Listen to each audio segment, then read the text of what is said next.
નમસ્કાર દર્શક મિત્રો, મહામંથનમાં આપનું સ્વાગત છે। હું છું જયેશ ચૌધરી। રૂપાણી સરકારના શાસનના 5 વર્ષ પૂર્ણ થતા વિવિધ કાર્યક્રમો થકી તેની ઉજવણી કરવામાં આવી રહી છે।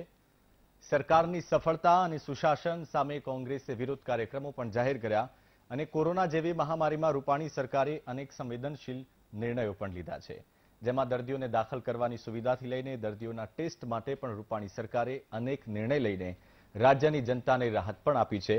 ન માત્ર કોરોના કાળ પરંતુ ગુંડા એક્ટ, ગુજસી ટોક, પ્રોહિબિશન એક્ટ અને લવ જિહાદ જેવા કડક કાયદા લાવીને પણ સરકારે રાજ્યની સુખાકારી માટે નિર્ણયો લીધા છે અને આખરે 5 વર્ષમાં રૂપાણી સરકારે કેવું શાસન આપ્યું, જનતાના હિત માટે સરકારે કેવા પગલાં લીધા, સરકારે કેવા નિર્ણયો લઈને ગુજરાતની પ્રગતિને આગળ ધપાવી છે, આ સહિતના સવાલો પર છે આજનું મહામંથન। મારી સાથે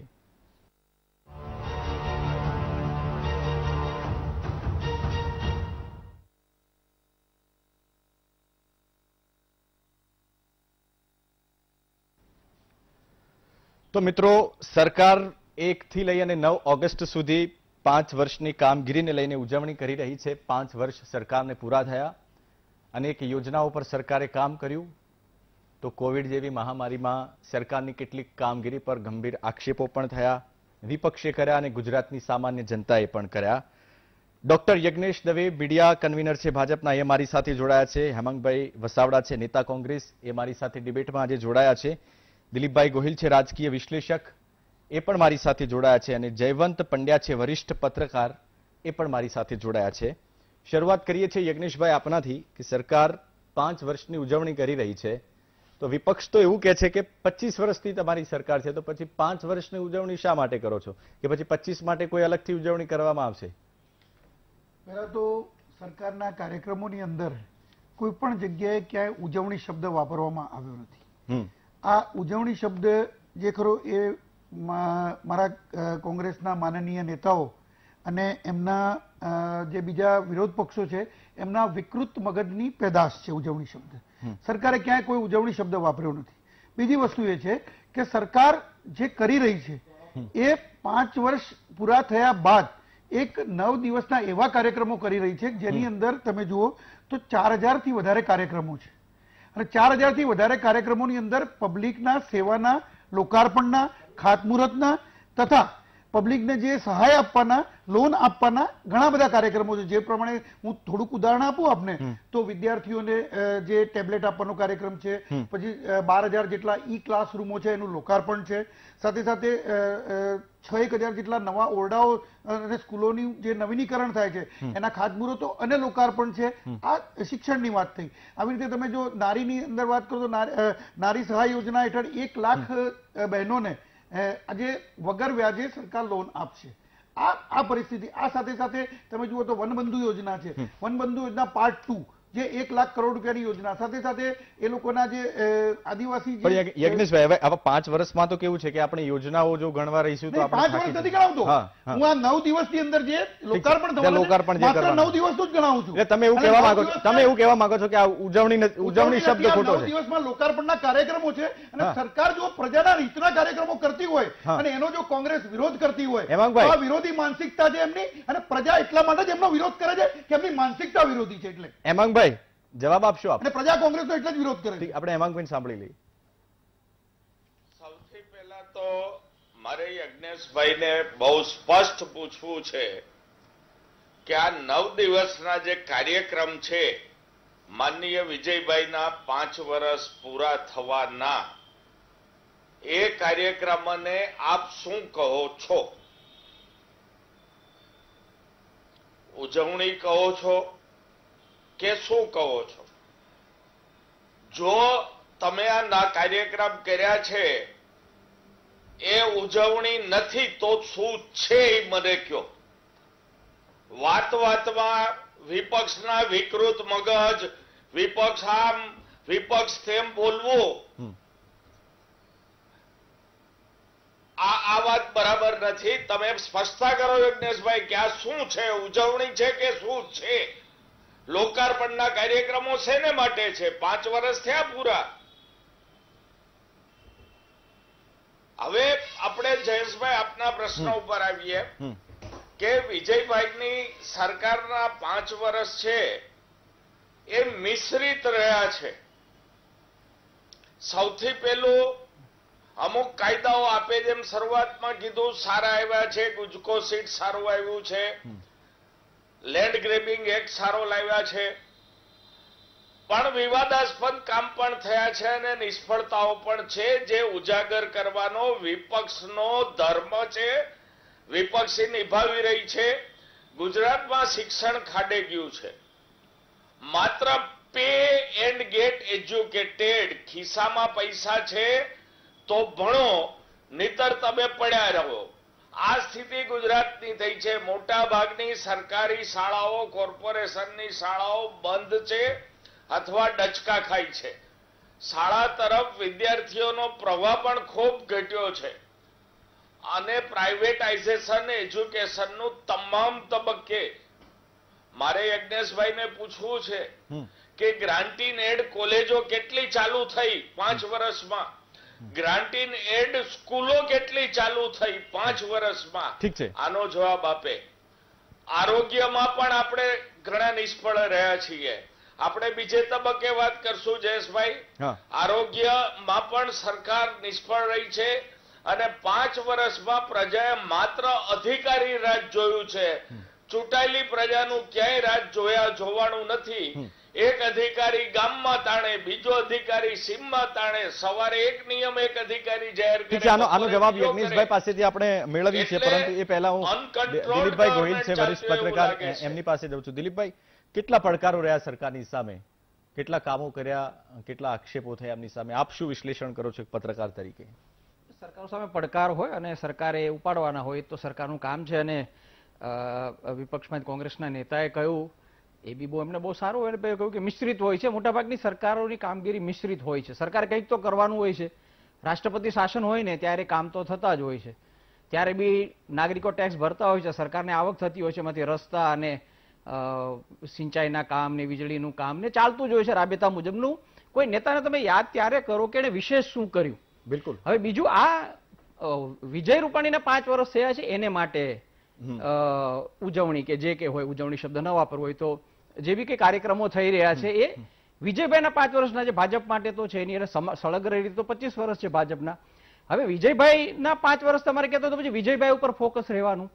હવે વિજયભાઈ ઉપર ફોકસ રહેવાનું તો વિજયભાઈ પોતાના બળ ઉપર મુખ્યપ્રધાન બન્યા છે ખરા, અથવા તો એ કઈ બહુ મોટા પોલિસી નિર્ણય લઈ શકે એ પ્રકારના નેતા છે ખરા? આપણે જાણીએ છીએ મોટે ભાગે મોવડી મંડળની પસંદ છે અને ઘણીવાર કયા આગળ સીએમની જરૂર છે. જયારે મોવડી મંડળ બહુ મજબૂત હોય ત્યારે અગાઉના જમાનામાં આવી થતું હતું કે એવા સીએમને મૂકે કે જે જનરલી પોતાની સૂચના પ્રમાણે કામ કરે, તો એનું પછી વિશ્લેષણ કરાય કે નહીં એ પણ એક સવાલ છે. છતાં દાખલા તરીકે કમસે કમ યેદિયુરપ્પા છે તો એ પોતાની બળ ઉપર નેતા હતા અને પોતાનું કંઈક કરી શકે. ઇવન યોગીને તમે જુઓ, ભાજપના જ છે, એને કંટ્રોલ કરવામાં આવતા હોય છે પણ એ પોતાનું જોર તો અજમાવતા હોય છે. હવે એ કેટેગરીમાં વિજયભાઈને મૂકવા કે કેમ એ બધાને બિલકુલ સવાલ રહેવાનો છે.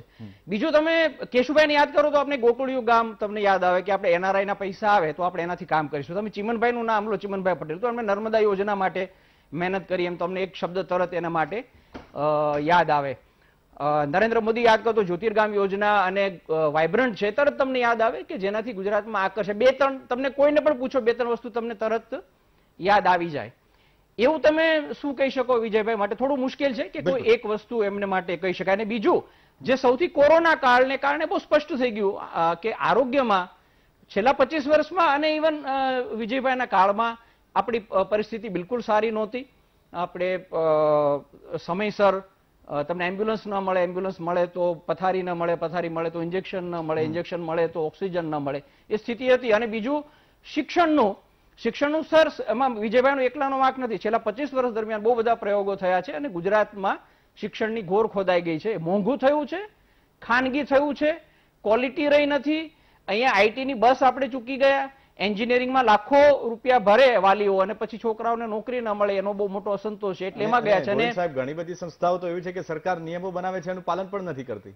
હા, એ તો દાખલા તરીકે વાલી ફી લેવી કે નહીં એવી સરકાર નક્કી નથી કરી. કાં તો સ્પષ્ટ કહી દીધું હોત, નાનકડો મુદ્દો હતો કે સીએમ ક્યારે તમને યાદ આવે કે ફટ દઈને કહી દે ભાઈ ફી ભરવી પડશે, કારણ કે શિક્ષકોને પગાર તો દેવાનો છે, તો વાલીઓને તમારે કહી દો, અથવા તમારે વાલીઓ સંચાલકોને કહેવું પડે કે તમે ફી માફી કરો. તમે એ પણ ન કહી શકો તો તમે મજબૂત સીએમ છો કે નહીં. સ્ટેડિયમમાં 1 લાખ પબ્લિક ભરવાનો નિર્ણય થયો, હવે સીએમ ન રોકી શકે અને પછી રોકવાનો નિર્ણય થયો તો આભાર માને. પછી પોતાના જ પક્ષના કેટલાક નેતાઓ છે ને પોતાને ઇન્જેક્શન ન મળે સરકારને, પણ પ્રદેશ પ્રમુખ છે કોંગ્રેસના, અરે ભાજપના, એમને 5000 ઇન્જેક્શન મળી જાય ત્યારે એમને કેવું પડે મને તો ખબર નથી, એમને પૂછો. પછી અધિકારીઓની જે વાત છે, એવા શરૂઆતથી તમે જુઓ નહેરાને કામગીરી સોંપી ત્યારથી એવી રીતે શરૂ નિર્ણયો થાય. તમે કાર લઈને જશો તો તમારો ટેસ્ટ થશે, મોટરસાયકલમાં તમે ન જાઓ. આ નક્કી કોણ કરે છે? આ નક્કી કરે છે અધિકારીઓ. અને ગોહિલ સાહેબ, આપણે નહેરા સાહેબની વાત કરી એટલે હું એક વાત ઉમેરવા માંગુ કે નહેરા સાહેબને તો લોકોએ સ્વીકાર્યા હતા. હા, પણ એમણે શું કર્યું? એમાં પ્રોબ્લેમ એ થયો કે એમણે ટેસ્ટિંગ વધારવાનું નક્કી કર્યું. એમણે એક સાથે શાકભાજી વાળાને બધાને કર્યું તો કેસ વધી ગયા. આપણે કેસ નહોતા વધારવાના, આપણે આંકડા છુપાવવાના હતા. પોલિસીમાં ના બેઠા. હા, ના બેસે. એટલે બીજું એને એક બીજો નાનો દાખલો આપું, મેં વારે વારે આપ્યો છે, રિપીટેશન છે. રાજકોટમાં રેમ્યા મોહન હતા કલેક્ટર, એ એક દિવસ ડિક્લેર કરે કે અમદાવાદ વાળાએ કોઈએ રાજકોટ નહીં આવવાનું એમ. એટલે ભાઈ અમદાવાદ વાળાએ નહીં આવવાનું, ભાવનગર થી આવે તો ચાલે, જામનગર થી આવો તો ચાલે, ભાવનગર વાળાએ નહીં આવવાનું. એટલે આવા બધા, આ તો એક જ દાખલો છે, આવા બહુ બધા દાખલા છે કે આવો તમે 108 માં આવશો તો પ્રવેશ મળશે, નહીં તો પ્રવેશ ન મળે. આ નિર્ણયો કોણ કરે છે? આ નિર્ણયો અધિકારી કરે છે. અને આવા વારે વાર થયા છે. સારો મજબૂત સીએમ હોય ને, એકાદ વાર નિર્ણય થાય, પણ એક નિર્ણય થાય ને 1 કલાકમાં એ નિર્ણય બદલાય અને એ અધિકારીની એવી રીતે એની સામે કામગીરી થાય કે બાકીના અધિકારીઓને તમને મેસેજ મળે.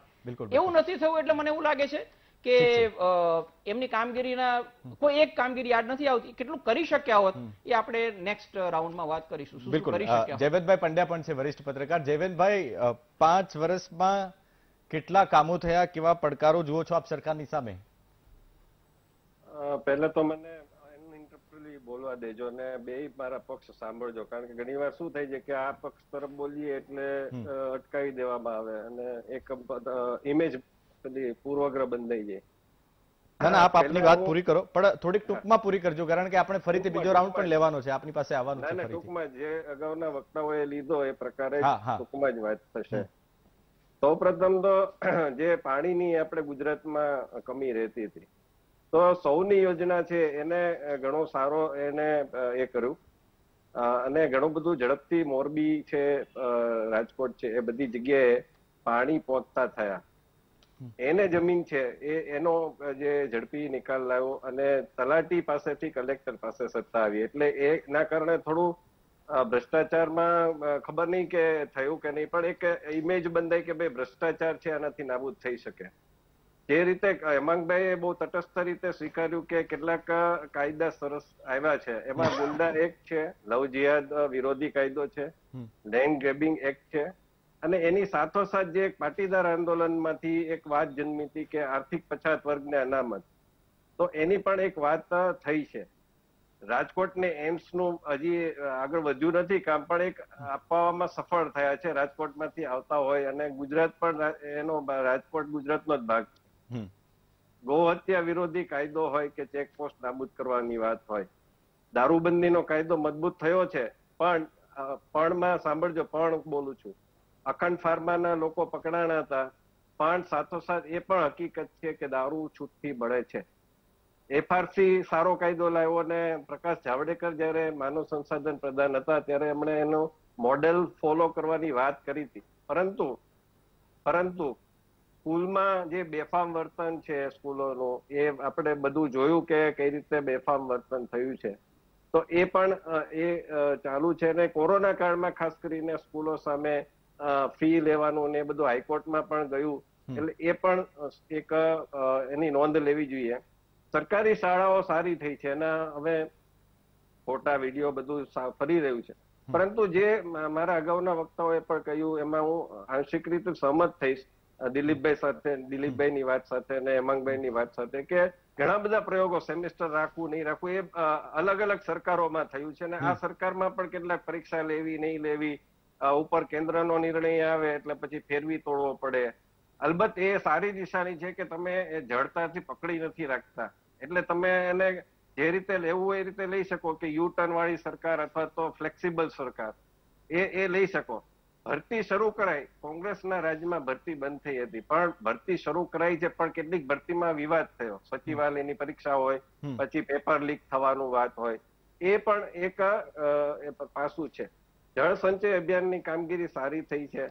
કોરોનાની પહેલી લહેરમાં સારી કામગીરી થઈ અને યુનોએ પણ અમદાવાદનું મોડેલ વખણાયું હતું, પણ એ વિજય નેહરા એને સારા નિર્ણયો કર્યા હતા. પણ બીજી લહેરમાં એમાં મોટા ભાઈએ પેલું એ પણ થયું કે ઓચિંતાનું આવ્યું, કેટલીક સરકારની ભૂલો પણ થઈ, જે કાર્યક્રમો રાજકીય રીતે થયા, લોકોએ પણ કોઈ કાયદાનું પાલન, નિયમોનું પાલન ન કર્યું, એટલે બધું મિક્સ હતું અને એમાં અરાજકતા વ્યાપી ગઈ. અને સાથોસાથ એક વાત પણ હું સહેમત છું હેમાંગભાઈ સાથે અને દિલીપભાઈની સાથે કે અધિકારી રાજને છૂટ.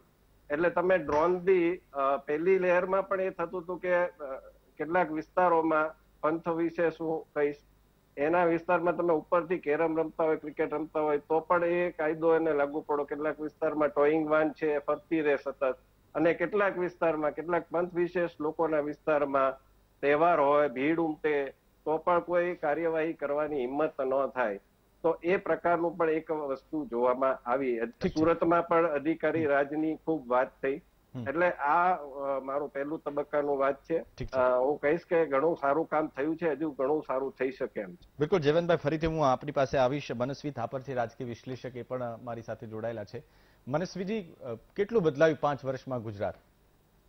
देखिए, गुजरात हमेशा से जयेश भाई एक प्रगतिशील प्रदेश रहा है और इसमें सरकारें आती हैं जाती हैं, नेता बदलते हैं, नए आते हैं, पर गुजरात की जनता जो है हमेशा से वाइब्रेंट रही है, कलरफुल रही है, प्रोग्रेसिव रही है. कोई भी चीफ मिनिस्टर हो, उससे लोगों को इतना कोई फर्क नहीं पड़ा है.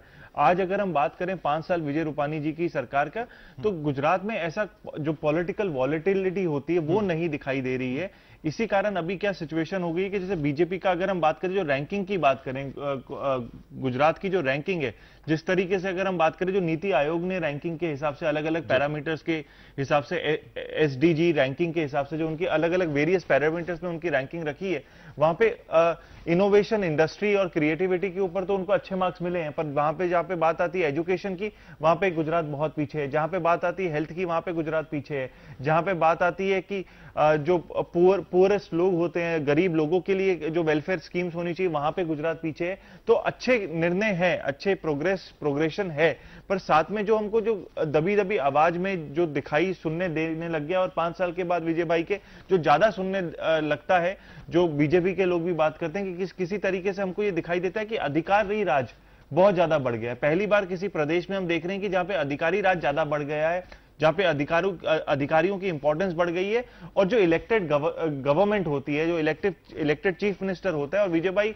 ये जो 2017 का इलेक्शन जब जीते थे, तो विजय भाई के नाम पे जीते गए थे. विजय भाई हमारे चीफ मिनिस्टर थे, और चीफ मिनिस्टर के नाम पे कि यही हमारे चीफ मिनिस्टर होने वाले हैं, और तभी लोगों ने उनको पसंद किया और वोट किया. और अब हम ये देख रहे हैं कि कहीं ना कहीं अधिकारी जो राज है वो इलेक्टेड चीफ मिनिस्टर के ऊपर, इलेक्टेड सरकार के ऊपर ज्यादा बढ़ता जा रहा है. तो ये जो सिचुएशन है, इसको कहीं ना कहीं लोग पसंद नहीं करते. लोगों का हमेशा से अपने नेता के साथ कनेक्ट होता है, और गुजरात में स्पेसिफिकली जो बीजेपी का गढ़ मानते हैं हम लोग, और बीजेपी के नेताओं को जो गुजरात की जनता पसंद करती है, वहां पे अगर हम देखें कि हम लोग जिनको चयन करते हैं या जिनको वोट करते हैं, कुछ समय के बाद हमको दिखाई देता है कि वो निर्णय नहीं ले पा रहे, या जो निर्णय हम एक्सपेक्ट करते हैं कि उनको लेना चाहिए, वो वैसे निर्णय नहीं ले रहे. हमारी एक्सपेक्टेशन सेकेंडरी है, पर जिस तरीके से हमने कोरोना काल के अंदर सेकेंड वेव में हमने देखा, जो बेचारी, जो लाचारपन हमारे गुजरात के लोगों के ऊपर था, उसका जवाब किसके पास हम लें? क्योंकि जब हम जिस इलेक्टेड मिनिस्टर्स के पास या इलेक्टेड एमएलए के पास लोग जाते थे, उनके पास जवाब नहीं होता था, अधिकारियों के पास टोटल कंट्रोल हुआ करता था. तो ये जो सिचुएशन है, इससे जनता कहीं ना कहीं दुखी है. इस सिचुएशन को किस तरीके से काउंटर करना है, इस सिचुएशन को किस तरीके से कंट्रोल करना है, ये बहुत ज्यादा जरूरी है बीजेपी को के लिए. क्योंकि बीजेपी को सबसे बड़ा फैक्टर जो कहीं ना कहीं इस चीज में टच करेगा, वो यही है कि सरकार अधिकारियों के ऊपर ना चली जाए, या ऐसा परसेप्शन अगर क्रिएट किया जा रहा है, या ऐसा परसेप्शन हो रहा है, इसको किस तरीके से जल्दी से निकाला जाए. और ये जो पॉलिटिकल पावर होती है या पॉलिटिकल विश्वास होता है जनता का, ये वापस जीता जाए। इसके ऊपर कहीं ना कहीं हमको जनता को पहुंचाना पड़ेगा और जनता को दिखाना पड़ेगा कि बीजेपी जो नरेंद्र मोदी जी के टाइम पे हुआ करती थी, बीजेपी जो आनंदीबेन के टाइम पे हुआ करती थी, वैसा ही नेतृत्व आज भी वैसा ही है। तभी जनता को यह लगेगा कि अधिकारी राज बिल्कुल नहीं, क्योंकि हमने देखा है आनंदीबेन के टाइम में हो या नरेंद्र मोदी जी के टाइम में हो या केशु बापा के टाइम में हो, वहां पे हमेशा से लीडरशिप स्ट्रांग रही है। पहली बार अधिकारी राज पैरेलल चलते चलते ऊपर दिखाई देने लग गया है, और ये जो परसेप्शन है ये डेंजरस है, क्योंकि ये परसेप्शन नहीं होना चाहिए। क्योंकि इससे क्या जो दुख की बात क्या हो जाती है, अधिकारी जो लोग होते हैं ये भी अपनी अपनी पोजीशंस में बहुत कंफर्टेबल हो जाते हैं। इनको लगता है कि यही बॉस है, और जो इलेक्टेड रिप्रेजेंटेटिव्स होते हैं इनकी नहीं चलने वाली, हमारी चलने वाली, क्योंकि इनको कानून के बारे में पता होता है, इनको सिस्टम के बारे में पता होता है। और इलेक्टेड लोग जो होते हैं कुछ 5 साल के लिए आते हैं, कुछ बीच में से हट जाते हैं, तो उस कारण से उनको इतना ज्यादा फ्लो ऑफ सिस्टम नहीं पता होता। पर इस चीज को जो नेतृत्व है इसको कहीं ना कहीं सोचना पड़ेगा। यज्ञेश भाई हैं बीजेपी के, तो इनको किसी ना तरीके से इसको मैनेज करना पड़ेगा कि ये परसेप्शन को ब्रेक करने की बहुत ज्यादा जरूरी है। बाकी सब तो गुजरात में बहुत बढ़िया रहा है, रहेगा और आने वाले समय में बेटर ही होगा। पर जो अधिकारी राज का जो सबसे बड़ा मेरा कंसर्न हमेशा है वो यही है, अधिकारी राज का परसेप्शन है या रियलिटी है, इसके ऊपर कहीं ना कहीं हटना चाहिए। और 2019 का जो सर्वे था नीति आयोग का, उसमें 3rd मोस्ट करप्ट स्टेट अगर हम बोलते थे नीति आयोग की है, जो नरेंद्र मोदी जी ने नीति आयोग बनाई, उसमें गुजरात का नाम था। और विजय रूपानी जी ने भी बोला था कि 2 हमारे सेक्टर ऐसे हैं, एक रेवेन्यू डिपार्टमेंट और पुलिस डिपार्टमेंट, यहां पे करप्शन बहुत ज्यादा है। तो करप्शन जो है हम जानते हैं, पर इसके बारे में हमको किस तरीके से काउंटर करना है और किस तरीके से हमको भ्रष्टाचार मुक्त गुजरात बनाना है, इसके ऊपर वर्कआउट करने की बहुत ज्यादा जरूरी है। યજ્ઞેશભાઈ, હંમેશા આ મુદ્દો ઉઠતો રહ્યો છે કે અધિકારીઓનું રાજ, તો અધિકારી રાજ આ મુદ્દો શા માટે હંમેશા ઉઠતો રહે છે? વહીવટી જે ખરા એ અધિકારીઓ જ હોય છે, એવું નથી કે વહીવટની અંદર કે પદાધિકારીઓ હોય છે। અને પદાધિકારીઓના એટલે ભારતીય જનતા પાર્ટીની સરકારના મુખ્યમંત્રીશ્રીના, મંત્રીશ્રીઓના અને જે જિલ્લા પંચાયતો, તો જિલ્લા પંચાયતના પ્રમુખશ્રીઓના, એ લોકોના માર્ગદર્શન હેઠળ અને એ લોકોનાથી આજે અધિકારીઓ જે સરકારની જે પોલિસી છે એ પોલિસી મુજબ એનું વર્ક કરતા હોય છે। એટલે સરકારની પોલિસી મુજબ અધિકારીઓ વર્ક કરતા હોય એટલે અધિકારી રાજ ન કહી શકાય। આપણા ઘરે જો કોઈ એક જ વ્યક્તિ આવતો હોય અને એ વ્યક્તિ જે સાફ સફાઈ કરીને જતો રહે તો એનું રાજ એવું ન કહી શકાય। એની પાછળ ઘણા બધા કારણો હોય, ઘણા બધા વ્યક્તિઓ હોય અને ઘણા વ્યક્તિઓનો સમૂહ હોય। પણ આપને હું કે કહું એ પહેલા મારે એક જવાબ હેમાંગભાઈને પણ આપવો છે કે હેમાંગભાઈ મને 2 પ્રશ્નો પૂછીને ગયા હતા, એટલા માટે કે ભાઈ 5 વર્ષ જે ખરા એ શેના ઉજવણી નહીં।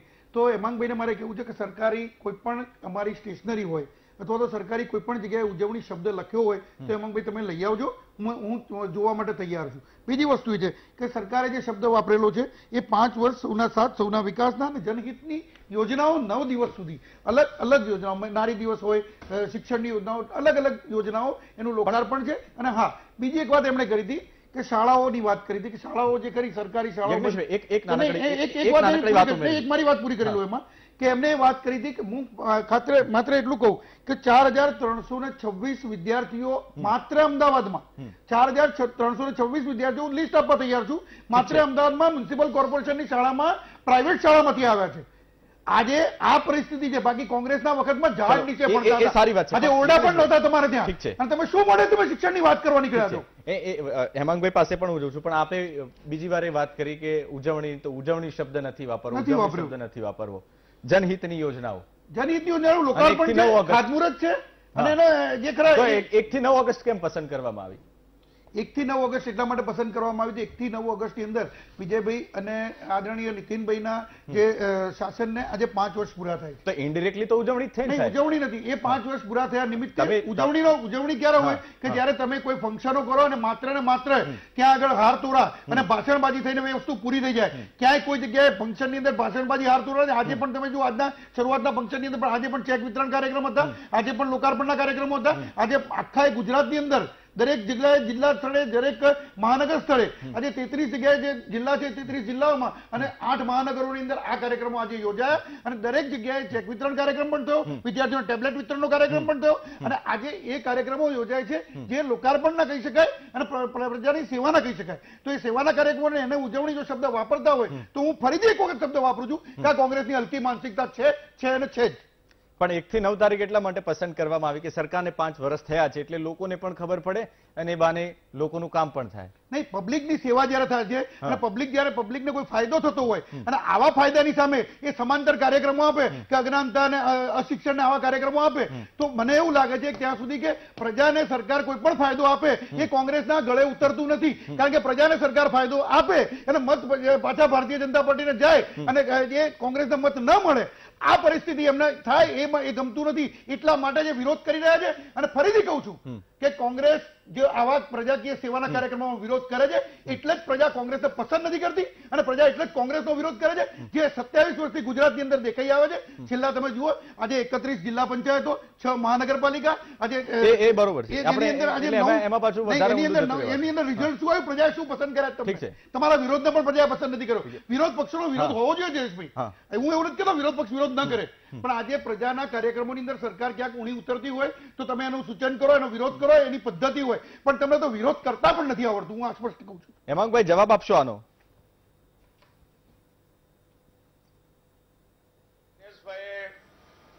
એમની રીતે એમનું જે લોકશાહીનું વિરોધ પક્ષનું સ્થાન એના મગજમાં જે છે એ ગુજરાતની જનતાને બતાવ્યું. કોંગ્રેસ હવે વિરોધ કરતા પહેલા ભારતીય જનતા પાર્ટી પાસે મંજૂરી લેવાની છે કે વિરોધ કઈ રીતે કરાય. બરાબર, આ યજ્ઞેશભાઈનું કેવું થયું. એને ખૂબ શબ્દ ચોરવા કોશિશ કરી, જવાબ ગળી જવા કોશિશ કરી, પણ આ જે કાર્યક્રમો છે એને ગમે એ નામ આપે, આ વિજયભાઈના 5 વર્ષ પૂરા થયા એનું ઉજવણી ગયો તો ઉજવણી, પછી રૂપાળું નામ આપીને બીજું કઈ આપો તો આ જ છે. આ વાતમાં ફેર નથી. કોંગ્રેસ ગાય બજાઈને જે મુદ્દા છે એ કહેવાની જ છે.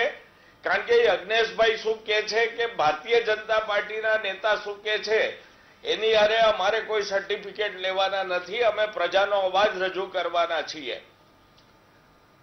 જ્યારે સારા કામની વાત થઈ, મેં પણ કીધું કે અમુક કાયદા ચોક્કસ સારા આવ્યા છે, ત્યારે હું ખરાબ કામની વાત પણ ગાજીને કરવાનો છું અને એમાં હું કોઈથી અટકવાનું નથી. તમે સૌની યોજનાથી પાણી મળતું થયું, એ પીવાનું પાણી મળતું થયું. સિંચાઈની યોજનામાં આપણે ખૂબ પાછળ છીએ. ખેડૂતોના પ્રશ્ન ખૂબ જ છે, યુવાનોના પ્રશ્ન ખૂબ છે, બેરોજગારી. કોઈ એવા મોડેલ ઉભા નથી થતા કે વિજયભાઈના 5 વર્ષમાં કોઈ એવી મોટી ઇન્ડસ્ટ્રી ન આવી કે જેણે ગુજરાતના યુવાનોને ખૂબ તક આપી. જે રીતે પૂનામાં આઈટી ડેવલપ થઈ, બેંગ્લોરમાં આઈટી ડેવલપ થઈ, ગાઝિયાબાદમાં આઈટી થઈ, નોઈડામાં આઈટી થઈ,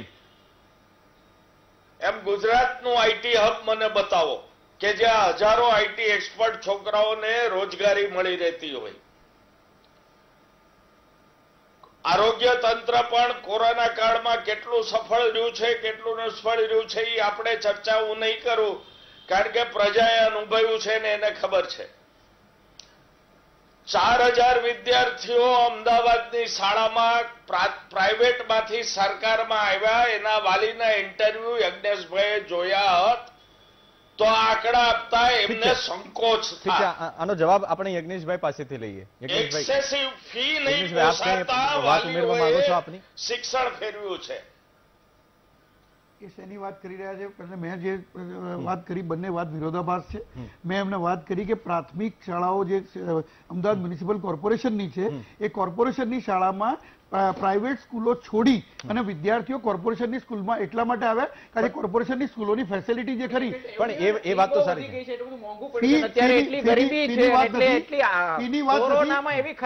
ફીની વાત નથી, હું મારો જવાબ પૂરો કરી દઉં દિલીપભાઈ.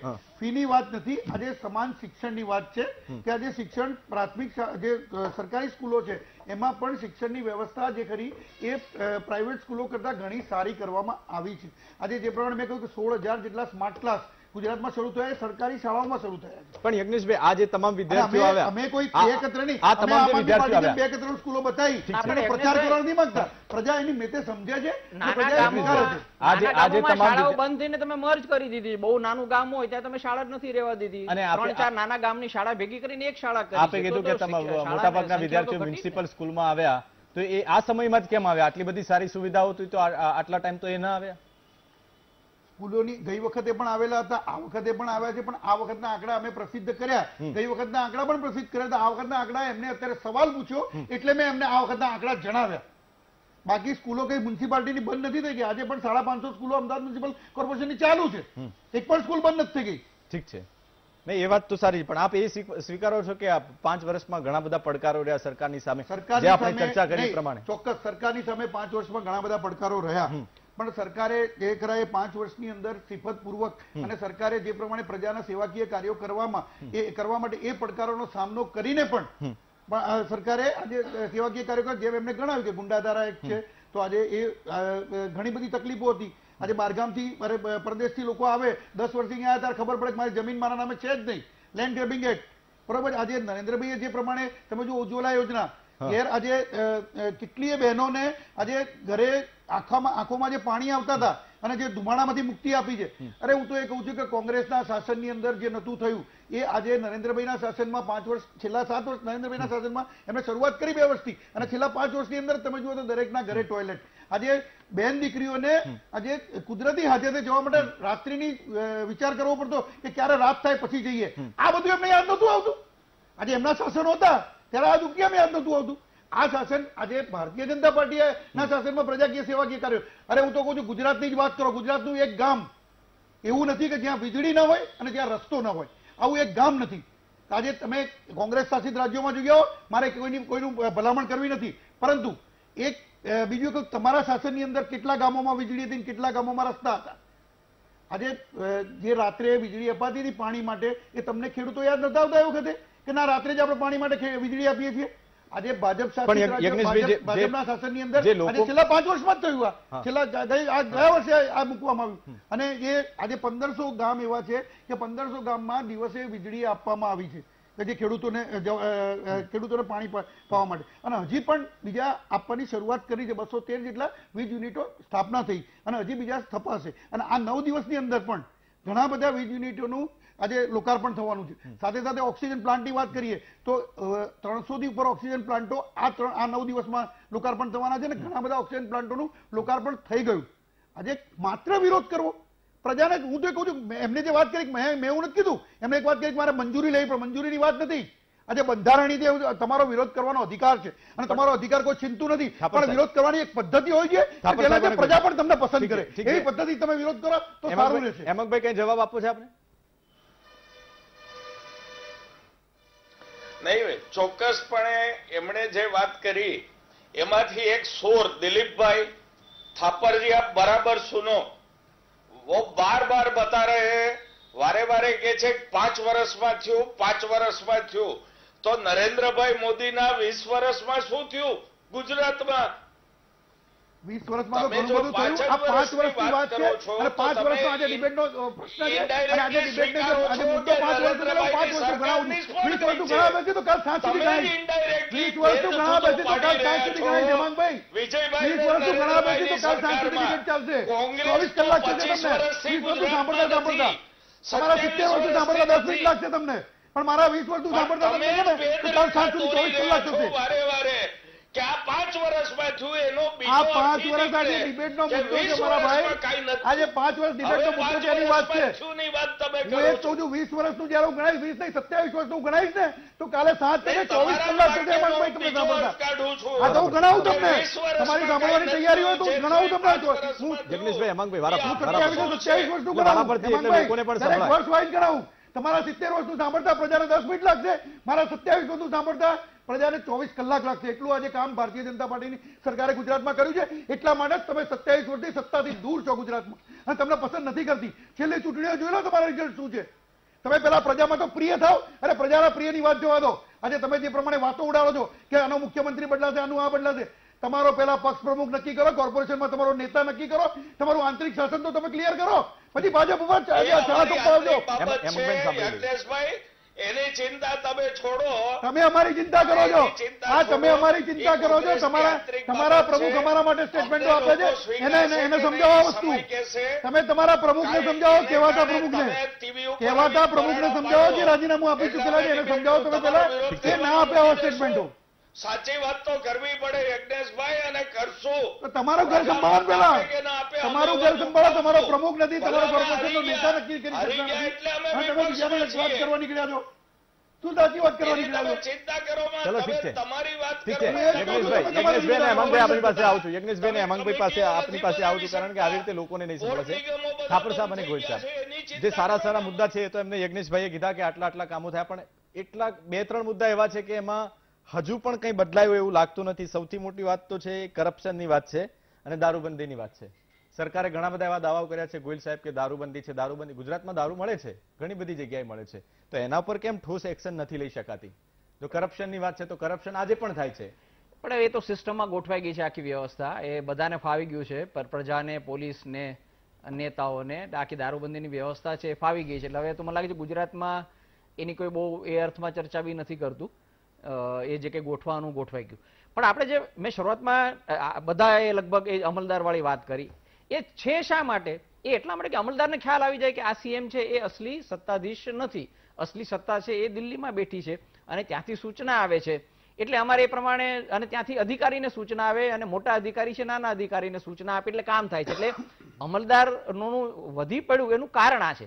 પણ હવે એ વ્યવસ્થા ઘણી બધી જગ્યાએ હોય છે. જે બી પક્ષમાં મોવડી મંડળ હોય ત્યાં સીએમ તરીકે કોઈની પસંદગી થાય ત્યારે પોતાની રીતે બહુ મોટા નિર્ણય કરી શકતા નથી. તમારા પોતાના જોરે, કમસે કમ તમે ફડણવીસની જેમ પોતાના જોર ઉપર બન્યા હો, થોડા ઘણા પોતાના જોરે, એમાં પસંદગી તો હોય જ, તો તમે કંઈક અલગ વિચારી શકો. એવું વિજયભાઈના કેસમાં થોડુંક મુશ્કેલ છે. દાખલા તરીકે એક પોસિબિલિટીની વાત કરીએ, સૌની યોજના તો છે, કેશુભાઈ વખતે વિચાર હતી કે પાઇપલાઇનથી બધાને આપવાની, પછી એનું નામ આપ્યું. કમસે કમ એમાં ઝડપ કરી શક્યા હોત. આપણે નરેન્દ્રભાઈ ગયા દિલ્હી અને નક્કી કર્યું કે દરવાજા આપણે બનાવી દઈશું, તો પછી કમસે કમ નહેરનું કામ હું ઝડપ કરીશ. તમે એક કામ એવી રીતે કરો કોન્સોલિડેટેડ કે તમને લોકો યાદ કરે. નહેરોનું કામ એટલું ધીમું ચાલે છે, સૌની યોજના બી આનાથી વધારે ઝડપ થઈ શક્યું. બીજું, તમારે શું પોસિબિલિટી હતી ને મિસ થઈ. ગુજરાતમાં બહુ પોસિબિલિટી છે, ગુજરાતે એમાં કર્યું, પણ સોલારમાં બી આપણે ઘણું બધું કામ કર્યું છે. પણ દાખલા તરીકે અત્યારે વિવાદ ચાલે છે, 2200 કરોડની સબસિડી જશે તો રોકાણકારોને મુશ્કેલી થશે ને, માહોલ જતો રહેશે ગ્રીન અને સોલર એનર્જી માટે. તો એક જો સીએમ હોય કે કંઈક કરવા માંગતા હોય તો કહી શકે હું 2000 કરોડ રૂપિયા ગમે એમ કરીને બચાવીશ, પણ હું સબસિડી આપીશ અને આપીશ, તો એવું કંઈક કરી શકાય. પછી 6000 રૂપિયા કેન્દ્ર સરકાર આપે છે ખેડૂતોને. વિજયભાઈને એમ લાગતું કે મારા નેતૃત્વને ઉપસાવવું છે, તો 6000 રૂપિયા હું ખેડૂતોને આપીશ, એવો નિર્ણય કરે તો આપણે વખાણ કરે. પણ એવો નિર્ણય એટલા માટે કરી શકે એમ નથી, એમણે દિલ્હી પૂછવું પડે. એટલે હું એ અર્થમાં મેં થોડી ચર્ચા કરી. બાકી મેં કહ્યું પ્રમાણે સરકારમાં જે કે થોડું ઘણું થતું હોય છે, કાયદાની વાત હોય, બાકીની જે યોજનાઓ છે ચાલતી હોય છે, ચાલતી જ હોય. પણ તમારે નેતા તરીકે તમારા 5 વર્ષને તમારે અલગથી બતાવવા હોય તો કંઈક એવું આગવું કરવું જોઈએ કે જે તમારું પોતાનું હોય. એવું નથી. જો પોસિબિલિટી છે આ બધી, ખેડૂતોને 6000 રૂપિયા આપે, સોલર માટે કંઈક અલગ કરે, ઇલેક્ટ્રિક વાહન માટે ટેસ્લાને અહીંયા આવવું છે, વિજયભાઈ લઈ આવે અહીંયા, તો વિજયભાઈનું નામ યાદ રહેશે આગળ જતા. એટલે પોસિબિલિટી છે જો હવે આગલા સમયમાં કરે. બિલકુલ. એટલે દર્શક મિત્રો, ઘણા બધા કામ સરકારે જે કર્યા છે એની નોંધ પણ લેવાય છે. લેન્ડ ગ્રેબિંગનો કાયદો હોય કે પછી લવ જિહાદનો કાયદો હોય, પણ ઘણી બધી એવી સમસ્યાઓ છે, ઘણા બધા સવાલો છે. પાણીની સમસ્યા કહી શકીએ આપણે, કોવિડમાં જે લોકોને તકલીફ પડી છે, તો ઘણા બધા પ્રશ્નાર્થ પણ છે. અને આ મુદ્દે આપણે ડિબેટ ચાલુ રાખીએ છીએ. રોકાઈએ એક નાનકડા બ્રેક માટે.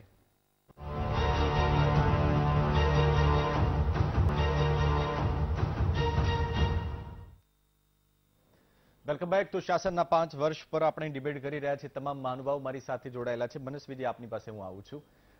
એક મુદ્દો એવો છે કે જેને લોકો નજરઅંદાજ કરી શકે એમ નથી, કારણ કે જે કોવિડની જે કામગીરી રહી સરકારની, ઘણા બધા લોકોને બેડ ન મળ્યા, ઘણા બધા લોકોને ઓક્સિજનની અછત જોવા મળી, તો ઘણી બધી હોસ્પિટલોમાં વેન્ટિલેટરમાં આગ લાગી. આ જે ઘટના છે એ કદાચ લોકો ન ભૂલી શકે.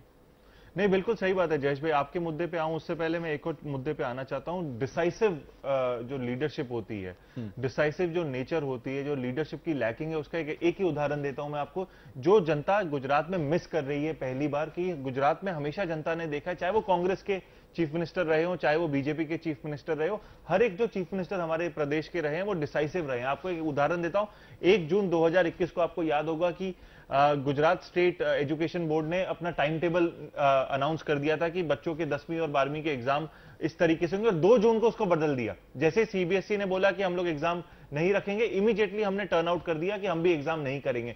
तो कहीं ना कहीं जैसे दिलीप भाई बोल रहे थे कि हम लोग दिल्ली का वेट करते हैं, उसके बाद गुजरात एक्शन में आता है, तो ये जो चीज है कि हमने अनाउंस कर दिया फिर उससे आपको पलटना पड़ा, तो ये जो चीज है कि एक दिन में कोई ऐसा तो नहीं है कि लहर एकदम से कोविड की बढ़ गई थी, एक दिन में ऐसा भी सर्कमस्टेंसेस नहीं बदले थे, पर हमारा डिसीजन बदल गया। तो ये जो चीज है नेतृत्व की, डिसीजन लेने की, कहीं ना कहीं हमारे को ये लगता है, गुजरात की जनता को लगता है कि इतनी स्ट्रांग नहीं है जितनी हम एक्सपेक्ट करते हैं। और हमने हमेशा ऐसा देखा है, ऐसे हमारे प्रदेश में नेता रहे हैं, चाहे वो बापू की बात करें, चाहे बीजेपी की बात करता हूं, चाहे वो बापू की बात करें, चाहे वो केशु बापा की बात करें, चाहे मोदी जी की बात करें, आनंदीबेन की बात करें, तो एकदम डिसाइसिव थे, आपको किसी को पूछने की जरूरत नहीं होती थी।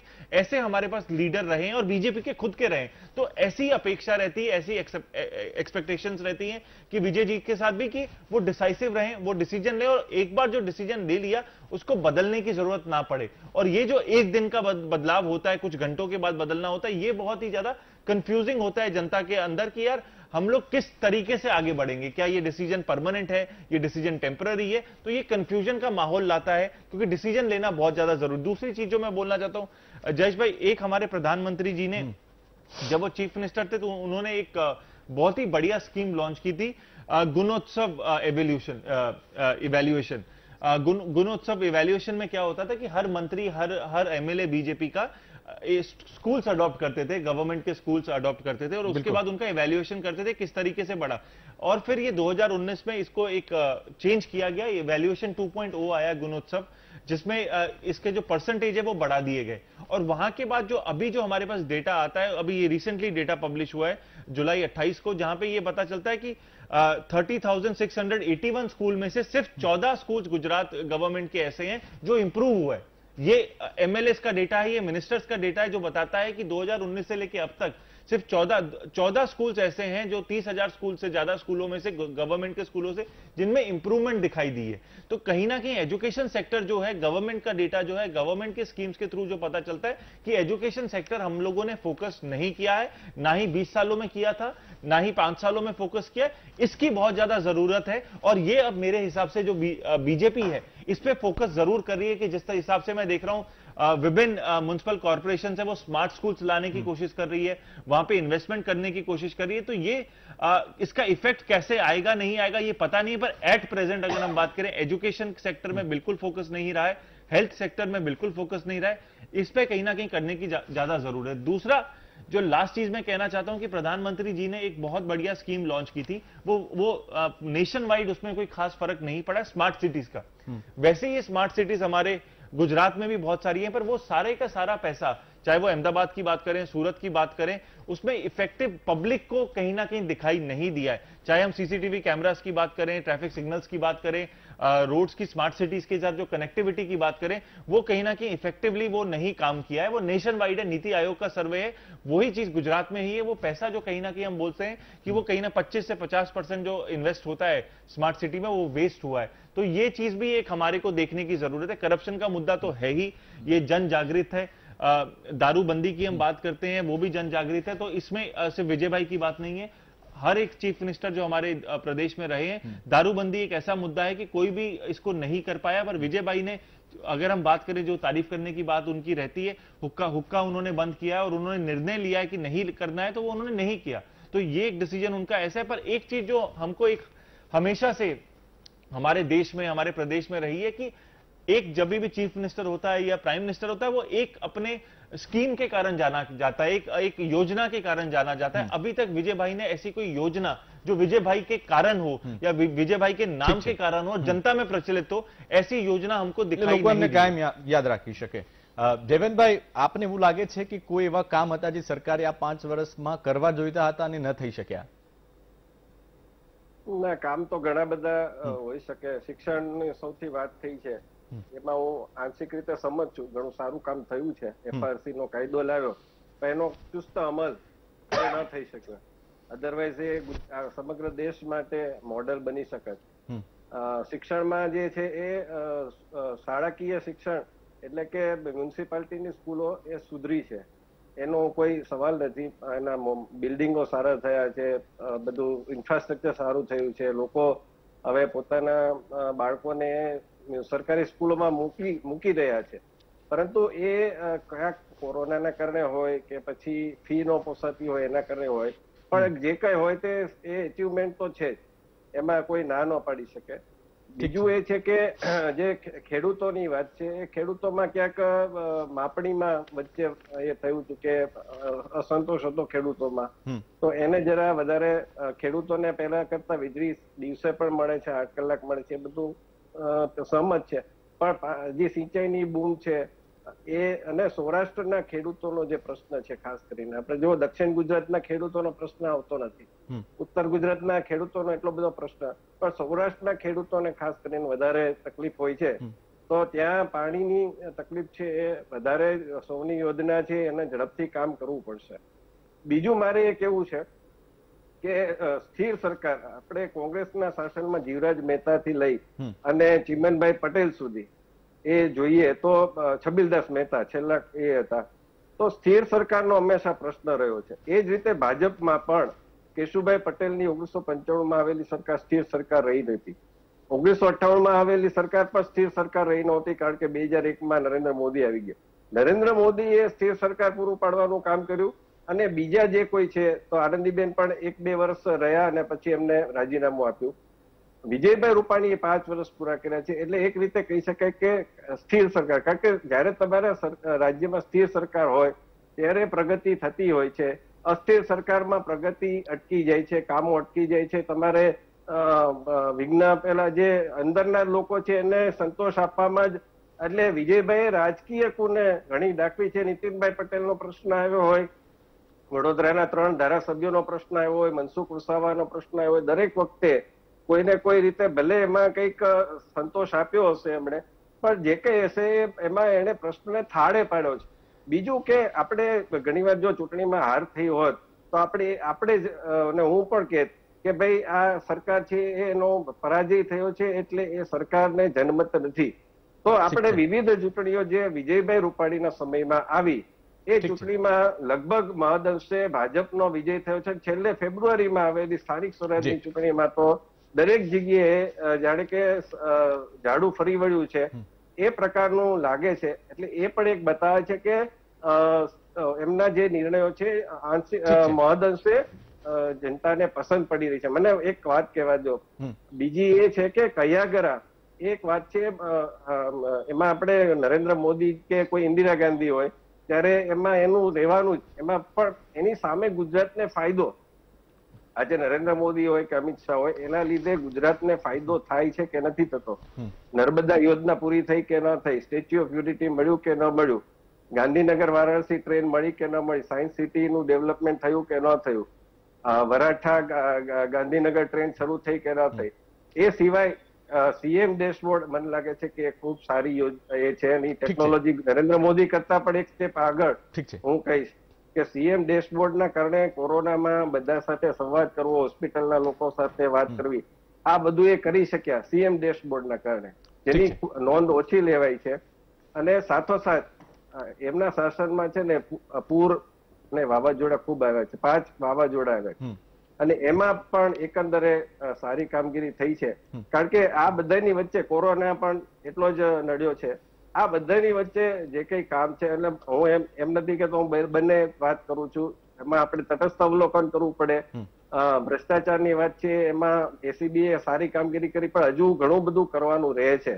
કારણ કે આરટીઓ હોય કે બીજી ઘણી બધી જગ્યાએ ભ્રષ્ટાચાર આપણે જોઈ શકીએ છીએ. અધિકારીઓ પકડાય છે, વડોદરામાં છે, પછી પાટણમાં યુનિવર્સિટીની વાત હોય કે વડોદરાની પારુલ યુનિવર્સિટીની વાત હોય, આ બધું પણ થાય છે. અને બીજું પરસેપ્શનની, અધિકારી રાજની વાત આપણે કરી, પણ પરસેપ્શન કેવું બંધાય છે તમે જો, નરેન્દ્ર મોદીની સરકાર ચાહે કેન્દ્રમાં હોય કે અહીંયા રાજ્યમાં, તો અધિકારી જ રાજ હતું ત્યારે પણ એ અધિકારી રાજ એવું દેખાવા નહોતા દેતા. નરેન્દ્ર મોદી પોતે એક ડિસિસિવ નેતા હોય એવી એક છબી ઉપસે છે. જયારે વિજયભાઈની એ છે કે બધાને સાથે લઈને અંદર ખાને જે કઈ હશે તે, પણ આપણે પરસેપ્શનની વાત કરીએ છીએ કે પરસેપ્શન એક એવું છે કે બધાને સાથે લઈને ચાલનારા છે. નીતિનભાઈ પણ તમે જો શરૂઆતમાં બધું દેખાતું હતું ને ઘણા બધા સમાચારો પણ આપણે ઠીક છે દેવનભાઈ, પરંતુ ઠીક છે દેવનભાઈ, હવે સમયનો અભાવ છે. ડોક્ટર યજ્ઞેશ દવે, હેમાંગ વસાવડાજી, દિલીપભાઈ ગોહિલ અને મનસ્વી થાપર અને દેવનભાઈ, આપ તમામ મહાનુભાવો મારી સાથે જોડાયા એ માટે આપનો આભાર. તો 5 વર્ષમાં સરકારે જનતાને ઘણું બધું આપ્યું, તો ઘણા બધા પડકારો પણ સરકારની સામે રહ્યા છે. મેં ક્યાંક વાંચેલું કે આ દેશ અને રાજ્ય ત્યારે જ પ્રગતિ કરશે જ્યારે જશ્ન સરકાર નહીં પણ જનતા મનાવશે. બુલેટિનમાં બસ આટલું જ.